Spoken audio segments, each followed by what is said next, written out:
20ನೇ ಶತಮಾನದ ಪ್ರಥಮಾಚಾರ್ಯ ಚಾರಿತ್ರ ಚಕ್ರವರ್ತಿ ಆಚಾರ್ಯ ಶ್ರೀ 108 ಶಾಂತಿಸಾಗರ ಮಹಾರಾಜರ ಪ್ರತಿಮೆ ಪ್ರತಿಷ್ಠಾಪನೆಯ ಅನಾವರಣ ಹಾಗೆ 4ನೇ ಬೆಟ್ಟದ ಪದನಾಮ ಇದೀಗ ಭಾರತದ ಗೌರವಾನ್ವಿತ ಮಹಾಮಹಿಮಾ ಉಪರಾಷ್ಟ್ರಪತಿಗಳು ಸಿ.ಪಿ. ರಾಧಾಕೃಷ್ಣನ್ ಸರ್ ಅವರು ಹಾಗೆ ಗೌರವಾನ್ವಿತ ರಾಜ್ಯಪಾಲರು ಶ್ರೀ ಥಾವರ್ಚಂದ್ ಗೆಹ್ಲೋಟ್ ಸರ್ ಅವರು ಹಾಗೂ ವೇದಿಕೆಯ ಎಲ್ಲ ಗಣ್ಯಮಾನ್ಯ ಅತಿಥಿಗಳು ಅನಾವರಣವನ್ನಗೊಳಿಸಿ ಪ್ರತಿಮೆಗೆ ಪುಷ್ಪಾರ್ಚನೆಯನ್ನ ನೆರವೇರಿಸ್ತಾ ಇದ್ದಾರೆ.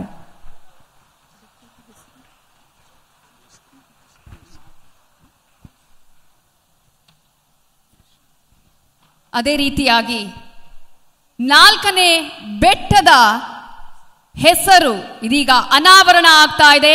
ನಿಮ್ಮೆಲ್ಲರ ಜೋರಾದ ಚಪ್ಪಾಳೆಯೊಂದಿಗೆ ಶ್ರವಣಬೆಳಗೊಳ ಕ್ಷೇತ್ರದ 4ನೇ ಬೆಟ್ಟ ಶಾಂತಿಗಿರಿ.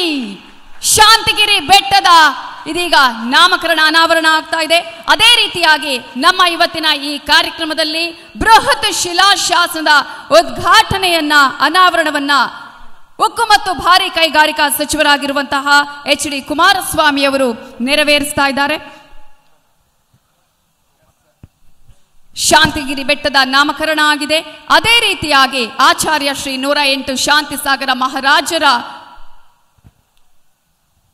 ಶಿಲಾಶಾಸನದ ಅನಾವರಣವನ್ನು ಕೂಡ ಈಗ ನಡೆಸಲಾಗ್ತಾ ಇದೆ. ಉಕ್ಕು ಮತ್ತು ಭಾರಿ ಕೈಗಾರಿಕಾ ಸಚಿವರು ಮಾಜಿ ಸಿಎಂ ಆಗಿರುವಂತಹ ಎಚ್.ಡಿ. ಕುಮಾರಸ್ವಾಮಿ ಅವರು ಆಚಾರ್ಯ ಶ್ರೀ 108 ಶಾಂತಿಸಾಗರ ಮಹಾರಾಜರ ಕುರಿತಾದ ಶಾಸನಗಳನ್ನ ಇದೀಗ ಅನಾವರಣಗೊಳಿಸ್ತಾ ಇದ್ದಾರೆ. ಇದರಲ್ಲಿ ಶಾಂತಿಸಾಗರ ಮಹಾರಾಜರ ಎಲ್ಲ ಜೀವನ ಚರಿತ್ರೆಯನ್ನ ಇದರಲ್ಲಿ ನಿಮ್ಮ ಮುಂದೆ ಇಡಲಾಗಿದೆ.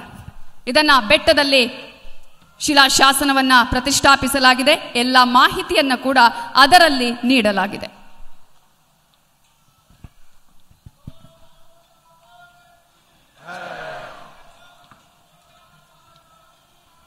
ಈ ಕಾರ್ಯಕ್ರಮವನ್ನ ವಿದ್ಯುಕ್ತವಾಗಿ ಉದ್ಘಾಟನೆ ಮಾಡಿ ಶಾಂತಿಸಾಗರ ಮಹಾರಾಜರ ಪ್ರತಿಮೆಯನ್ನ ಅನಾವರಣಗೊಳಿಸಿ 4ನೇ ಬೆಟ್ಟದ ನಾಮಕರಣವನ್ನ ನೆರವೇರಿಸಿ ಬೃಹತ್ ಶಿಲಾಶಾಸನವನ್ನ ಅನಾವರಣಗೊಳಿಸಿದಂತಹ ವೇದಿಕೆಯ ಎಲ್ಲ ಗಣ್ಯರಿಗೆ ಧನ್ಯವಾದಗಳನ್ನು ಸಲ್ಲಿಸ್ತಾ ಇದ್ದೇವೆ.